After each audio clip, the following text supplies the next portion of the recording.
Question है, निम्न में से कौन सा पदार्थ लेंस बनाने के लिए प्रयुक्त किया जा सकता है? ऑप्शन 1 है जल, ऑप्शन बी कांच, प्लास्टिक, मिट्टी। तो हम लोगों को पता होगा कि लेंस बनाने के लिए पहले प्रयुक्त क्या क्या किया जाता है, इसके बाद हम लोग बोलेंगे कि इसमें से कौन सा उपयोग जो होगा वो नहीं किया जा सकता है। तो पहले आप चेक करेंगे कि जल, तो आपको पता होगा लेंस बनाने में प्रयोग किया जाता है। दूसरा बात कांच, कांच में शीशा, तो लेंस बनाने में उसका भी प्रयोग होता है। तीसरा प्लास्टिक, तो ये सभी जो हैं तीनों के तीनों क्या हैं, प्रयुक्त होते हैं। लेकिन आप देख पा रहे होंगे जैसे मिट्टी, तो लेंस बनाने में मिट्टी की कोई भूमिका नहीं होती, इसलिए ऑप्शन डी इज करेक्ट हो जाएगा। प्रकाश की किरणें गमन करती हैं सीधी रेखा में, टेढ़ी रेखा में, किसी भी दिशा में, या इनमें से सभी में। तो हमेशा रखिए प्रकाश की जो किरणें होती गमन करती किसमें, स्ट्रेट लाइन में। तो ऑप्शन ए इज करेक्ट। यदि आपतन कोण 60 डिग्री है तो परावर्तन कोण का मान क्या होगा? तो आप देख पा रहे होंगे option A 40 degree, option B 60 degree, option C 30 degree और ऑप्शन डी 120 डिग्री। तो आपको पता होगा आपतन कोण और परावर्तन कोण हमेशा क्या होते हैं, बराबर होते हैं, क्योंकि आप लोग जब परावर्तन का नियम पढ़े होंगे तो आपको बताया गया होगा कि जो आपतन कोण बनेंगे कहाँ पर, अभिलंब के पास, तो ये वाला जो कोण होगा वो इस कोण के बराबर होता है, इसलिए हम लोग इसे आई से डिनोट करते हैं और इसे आर से, मीन्स कोण आई इज इक्वल टू कोण आर। यदि ये 40 डिग्री है तो आप बोलेंगे कि आर भी 40 डिग्री होगा, इसका मतलब आपतन कोण 60 डिग्री है, परावर्तन कोण भी कितना होगा, 60 डिग्री। तो ऑप्शन बी इज करेक्ट। आप लोग नेक्स्ट क्वेश्चन देख पा रहे होंगे, पानी में अंशतः डूबी हुई पेंसिल टेढ़ी प्रतीत होती है, अपवर्तन के कारण, परावर्तन के कारण, प्रकाश के कारण, उपयुक्त सभी। तो आप याद रखेंगे प्रकाश अपवर्तन के कारण जो होता है वो पेंसिल टेढ़ी प्रतीत होती है। कब? जब हम लोग पानी में डुबोते हैं तब। तो इसका ऑप्शन ए इज करेक्ट हो जाएगा। किसी माध्यम के अपवर्तनांक का मान होता है, तो कभी भी अपवर्तनांक का क्वेश्चन पूछेगा तो आपका दिमाग में पहला ये आना चाहिए कि जो होगा sine i is equal to sine i by sine r होता है। ये दूसरा नियम है। पहला नियम में बोला जाता है कि आपतित किरण, अपवर्तित किरण और अभिलंब तीनों एक ही तल में होते हैं। इसको और एक बोला जाता है जो सबसे अधिक, यदि आप झारखंड से होंगे या फिर बिहार से होंगे तो आपको पता होगा कि बिहार में सुपर 30 और झारखंड में आकांक्षा 40 चलता है, उसमें एक क्वेश्चन आया हुआ है, sine i by sine r को क्या बोला जाता है? तो आप लिखेंगे स्नेल्स लॉ। स्नेल्स लॉ बोला जाता है, मतलब स्नेल का नियम कहा जाता है। तो आप ऑप्शन ये करेक्ट कहेंगे। निर्वात में प्रकाश की चाल होती है, तो निर्वात में प्रकाश की चाल 3 × 10⁸ मीटर प्रति सेकंड होता है। कभी कभी क्वेश्चन आपको घुमाएगा, लिखेगा कि 3 × 10⁵ किलोमीटर पर सेकंड होता है, तो भी ये ऑप्शन राइट कहेंगे, क्योंकि किलोमीटर में व्यक्त किया तो 3 जीरो साइड हो गए। आधा से अधिक स्टूडेंट को, 90% स्टूडेंट को लगभग यही समझ में आता है कि 3 × 10⁸, बाकी यहाँ चेक भी नहीं करते हैं कि उसका मात्रक क्या है। तो ध्यान से आप जरूर देखेंगे कि मीटर पर सेकंड है या नहीं है, इसलिए 6 का जो ऑप्शन हो जाएगा ये करेक्ट हो जाएगा। मानव नेत्र अभिनेत्र लेंस की फोकस दूरी को समायोजित करके विभिन्न दूरियों पर रखी वस्तुओं को फोकसित कर सकता है। ऐसा हो पाने का कारण जो होता है वो सबसे अधिक किसमें देखने को मिलता है? तो चलिए हम लोग आगे देखते हैं। जरा दूरदृष्टिता, समंजन, निकट दृष्टि दोष, दीर्घ दृष्टि दोष। तो आप याद रखेंगे समंजन होगा। समंजन क्षमता के कारण से ही ऐसा हो पाता है। तो ऑप्शन बी इज करेक्ट हो जाएगा। चलिए आगे क्वेश्चन चलते हैं। कहते हैं तो ए में स्वच्छ मंडल, बी में कॉर्निया, सी में दोनों। आपको पता हो जाएगा दोनों होगा, क्योंकि कॉर्निया का हिंदी ही होता है स्वच्छ मंडल, इसीलिए इसका जो ऑप्शन हो जाएगा सी करेक्ट हो जाएगा। थोड़ा क्वेश्चन घुमाया है। नेत्र गोलक के लंबा हो जाने से कौन से दृष्टि दोष उत्पन्न होते हैं? नेत्र गोलक का जब लंबा होगा तो कौन सा दृष्टि दोष होगा, इसको हम लोग देखेंगे। निकट दृष्टि दोष। आप लोग थोड़ा आँख पढ़ रहे हैं तो आपको पता होना चाहिए। आई को 2 पार्ट में बांटते हैं, 3 पार्ट में बांटते हैं, एक मध्य भाग, एक आगे का भाग और एक पीछे का भाग। तो हमेशा याद रखिए कि आई में जो देखने को मिलता होगा आप लोगों को इस तरह का आई होता है। आगे का जो सफ़ेद भाग होता है इसको इंग्लिश में बोलते हैं स्क्लेरा, इसको श्वेत मंडल बोलते हैं। इसके बाद यहाँ बीच में करिया भाग जो रहता है उसको हम लोग बोलते हैं आइरिस, उसके बगल में देखिएगा 3 कलर रहते हैं, उसको हम लोग बोला जाता है पुपिल। तो ये बात आपको पता होना चाहिए। तो 9 का जो हो जाएगा वो ऑप्शन यही करेक्ट हो जाएगा। 10 में देखिए अवतल लेंस द्वारा किसी दृष्टि दोष को दूर किया जाता है, तो वो है निकट दृष्टि दोष, ऑप्शन यही करेक्ट। ये उत्तल दर्पण के द्वारा दूर किया जाता है। एक इलेक्ट्रॉन पर कितने आवेश होते हैं?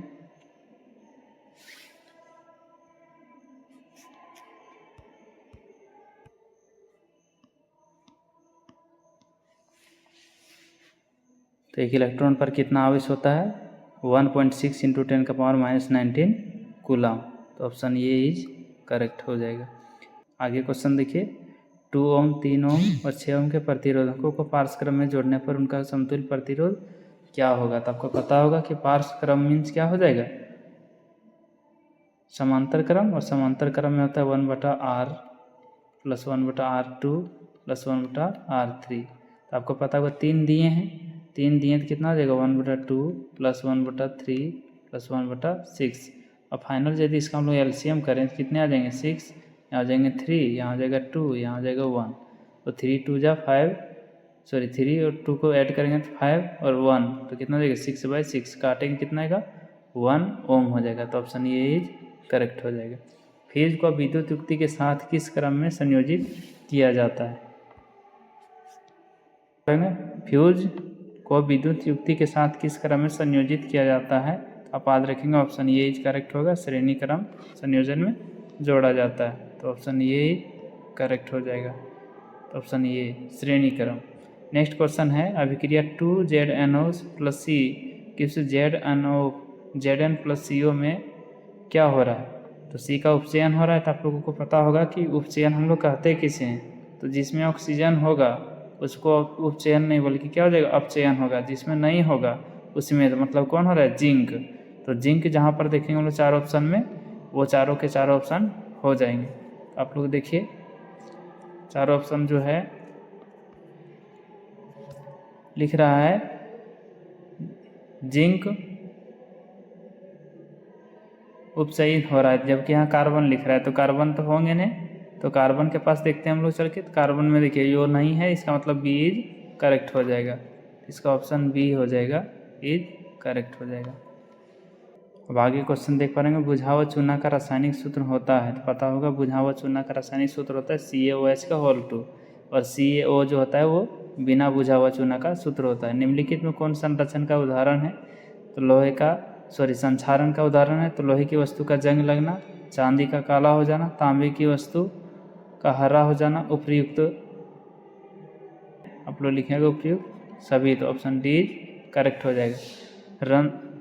रंध्रीय सूचक का उदाहरण है वेनिला, लौंग का तेल, प्याज, उपयुक्त सभी। तो आपको पता होगा कि वेनिला क्या प्राकृतिक है, इसलिए डी हो जाएगा। सोडियम लवण का परिवार है NaCl, Na2SO4 दोनों। तो दोनों के दोनों हैं। सोडियम लवण का परिवार जो माना जाता है ये दोनों को। इनमें से कौन सा कथन असत्य है? टमाटर में ऑक्जेलिक अम्ल पाया जाता है। तो टमाटर में ऑक्जेलिक अम्ल पाया जाता है। इमली में साइट्रिक अम्ल पाया जाता है, ये गलत है। अब तीसरा जो ऑप्शन है, क्षार का उपयोग साबुन बनाने में होता है। अम्लीय वर्षा का pH मान 5 से 6 से कम होता है। अब बोल रहा है क्षार का उपयोग साबुन बनाने में किया जाता है या नहीं? तो ये करेक्ट है। अम्लीय वर्षा का pH मान जो होता है वो कितना होता है? अम्लीय वर्षा का pH मान आप लोगों को पता होना चाहिए, तो 4 से कम होता है। तो ये क्या हो जाएगा? गलत हो जाएगा। एंटासिड का उदाहरण है। तो एंटासिड किसका उदाहरण होता है? Milk of magnesia. इसका कभी कभी फार्मूला भी आपसे पूछ देगा, MgOH का होल 2 से, यहाँ नीचे हो जाएगा MgOH का होल 2। कौन सा धातु उष्मा का कुचालक होता है? तो लेड, मरकरी, दोनों। तो आपको पता होगा कि इसमें से जो होगा ऑप्शन वो दोनों के दोनों धातु उष्मा का कुचालक होते हैं। ऑप्शन सी करेक्ट है। निम्न में से कौन सा कथन असत्य है? असत्य मीन्स गलत है। आयोडीन चमकीला अधातु है, हीरा सबसे कठोर पदार्थ है। तो आपको पता होगा कि हीरा दुनिया का सबसे कठोर पदार्थ होता है। लेकिन यदि आपसे पूछे कि वह कौन सा धातु है जो सबसे अधिक कठोर है, तब आप बोलेंगे टंगस्टन होता है। इस बात को ज़रूर आप लोग याद रखिएगा। तब आप बोल सकते हैं कि टंगस्टन होता है, इसको W से डिनोटेड किया जाता है। लेकिन अधातु पूछेगा तो भी हीरा मारेंगे, और पदार्थ पूछेगा तो भी हीरा ही टिक करेंगे।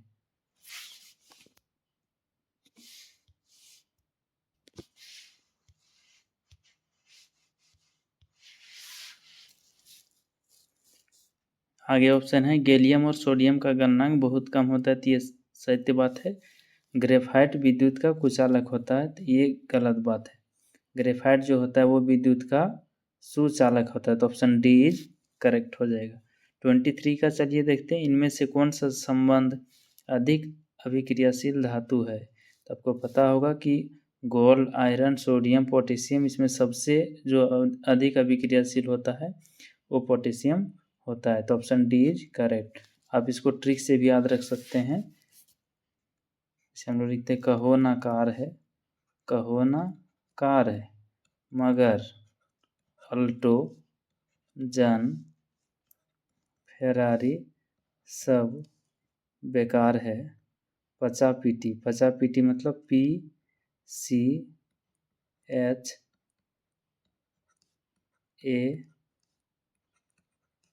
और PT। ये बात आप लोग जरूर याद रखिए। कहो ना कार है मगर अल्टो, जन, फेरारी सब बेकार है, पचा PT। तो सबसे ऊपर में आप देखिए तो क्या है आपके पास, पोटेशियम है, तो ऑप्शन डी इज करेक्ट हो जाएगा। 23 का जो ऑप्शन हो जाएगा वो हो जाएगा पोटेशियम, ऑप्शन डी। 24 आप लोग देख पा रहे होंगे, इनमें से कौन सा धातु जल के साथ अभिक्रिया नहीं करता है। लेड, कॉपर, सिल्वर, उपयुक्त सभी। उपयुक्त सभी लिखना छूट गया है, तो आप लोग याद रखेंगे ये सब जो हैं वाटर के साथ बहुत कम अभिक्रियाशील होते हैं। तो इसमें सबसे अधिक पूछा है कि नहीं पूछा है, डायरेक्ट बोला है धातु जल के साथ अभिक्रिया नहीं करती है। तो जल के साथ अभिक्रिया ये तीनों नहीं करती है, तो ऑप्शन डी करेक्ट हो जाएगा। सिनेबार किस धातु का अयस्क होता है, तो आप लोग को पता होगा। सिनेमा हम बोले थे ट्रिक याद रखने के लिए, ताकि आपको अधिक समझ में आएगा। सिनेबार, सिनेबार का मतलब सिनेमा, सिने का मतलब सिनेबार, और M फॉर मरकरी। तो मरकरी का जो होता है वो अयस्क सिनेबार होता है, इसलिए 25 का ऑप्शन ये ही करेक्ट हो जाएगा। आगे जो क्वेश्चन है, इनमें से कौन ऑक्सीकारक का उदाहरण है, तो क्षारीय पोटेशियम परमैंगनेट, अम्लीकृत पोटेशियम डाइक्रोमेट, तो ये दोनों होते हैं। तो आपको ऑप्शन सी थोड़ा बाय मिस्टेक हो गया, यहाँ लिखना चाहिए दोनों, तो ये होगा यहाँ दोनों, तो ऑप्शन सी इज करेक्ट हो जाएगा। क्योंकि ये अल्कोहल के साथ मिल करके ऑक्सीजन के साथ कॉम्बिनेशन करता है, और ये दोनों चीज़ों को ऑक्सीकारक के रूप में प्रदान करता है। इसीलिए क्षारीय पोटेशियम परमैंगनेट और अम्लीकृत पोटेशियम डाइक्रोमेट जो होता है, ये दोनों के दोनों ऑक्सीकारक को ही दिखाते हैं। मैग्नीशियम पाया जाता है किसमें, तो क्लोरोफिल में, तो ऑप्शन ए इज करेक्ट हो जाएगा। ईर्क का संबंध किस तंत्र से है, तो आप लोगों को पता होगा किडनी, तो उत्सर्जन तंत्र, तो ऑप्शन ए इज करेक्ट हो जाएगा। आगे पौधों में भोजन का स्थानांतरण के लिए उत्तरदायी है, मीन्स कौन जिम्मेवार है, तो उसको आप देखेंगे। ऑप्शन 1 जाइलम, फ्लोएम, दोनों। तो आपको पता होना चाहिए, कभी भी किसी भी चीज़ों को हम लोग यदि जानते हैं तो अच्छा से जानना चाहिए। जैसे मान के रखिए ये एक ट्री है, ये हो गया ट्री, और ये नीचे हो गए इसके रूट हो गए। तो ऊपर से जो भोजन बन के नीचे की ओर आता है उसको हम लोग फ्लोएम बोलते हैं, और इधर से जो ऊपर की ओर जाता है उसको हम लोग जाइलम बोलते हैं। तो आपसे फूड पूछा गया था भोजन को, तो आप बी ऑप्शन टिक करेंगे। थायरोक्सिन के स्रावन से कौन सा तत्व आवश्यक होता है, तो आयोडीन होता है, क्योंकि ये गला में होता है गोइटर एक रोग, उसी रोग को क्या करता है, थायरोक्सिन हार्मोन स्राव में मदद करता है। कौन सा पादप हार्मोन पत्तियों के मुरझाने के लिए उत्तरदायी होता है, तो एबिसिक अम्ल होते हैं, याद रखिएगा, ऑप्शन सी इज करेक्ट। विर्क का संबंध किस तंत्र से है, तो अभी हमने कहा उत्सर्जन तंत्र से है। जनन की मूल घटना है युग्मनक बनना, युग्मनज बनना, डीएनए की प्रतिकृति। तो सबसे बड़ी बात होता है कि जनन की जो मूल घटना होती है वो पूरा का पूरा जो होता है युग्मक बनना होता है।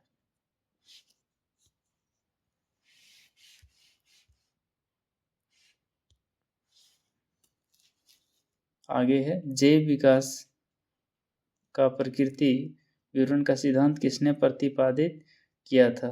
जैव विकास को लेकर के, मीन्स बायोलॉजी डेवलपमेंट को लेकर के। तो लेमार्क, डार्विन, मेंडल, अरस्तु। तो याद रखिएगा अरस्तु तो बायोलॉजी के फादर हैं, तो लेमार्क ने किया था। तो ऑप्शन ए करेक्ट हो जाएगा। आनुवांशिकता का आधार है डीएनए, एटीपी, तो डीएनए होता है। प्राथमिकता उपभोक्ता कहते हैं तो शाकाहारी को कहते हैं, ऑप्शन बी करेक्ट हो जाता है। परितंत्र के अजैविक घटक होते हैं तापमान, वर्षा, मिट्टी या उपयुक्त सभी, तो ऑप्शन डी करेक्ट हो जाएगा। ओजोन परत का सर्वाधिक प्रभावित करने वाले पदार्थ होते हैं, तो आपको पता होना चाहिए वो होता है CFC। लेकिन उससे पहले और ऑप्शन को चेक कर लेंगे। तो लिखा है CO2 और धूलकण और उपयुक्त सभी, तो इसका डी ऑप्शन हो जाएगा करेक्ट। तो डी ऑप्शन में चलिए हम लोग देखते हैं।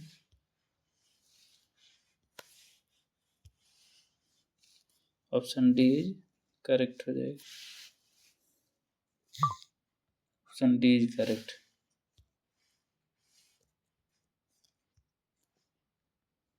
तो आप लोग देख पा रहे होंगे इनमें से कौन पर्यावरण मित्र व्यवहार नहीं है, तो स्कूल मोटरसाइकिल से जाना ये आपका गलत हो जाएगा। तो ऑप्शन ए करेक्ट हो जाएगा। चिपको आंदोलन की शुरुआत जो हुई थी 1970 के दशक में हुआ था, सुंदरलाल बहुगुणा ने किए थे। इसका मुख्य उपदेश था कि जंगलों को उजड़ने से बचाना। इस तरह हमने आज 40 क्वेश्चन को क्या किया, कंप्लीट किया था। आप लोगों को मेरा वीडियो अच्छा लगे तो लाइक, सब्सक्राइब, शेयर ज़रूर करें ताकि नए नए अपडेट दे पाऊँ। Thank you.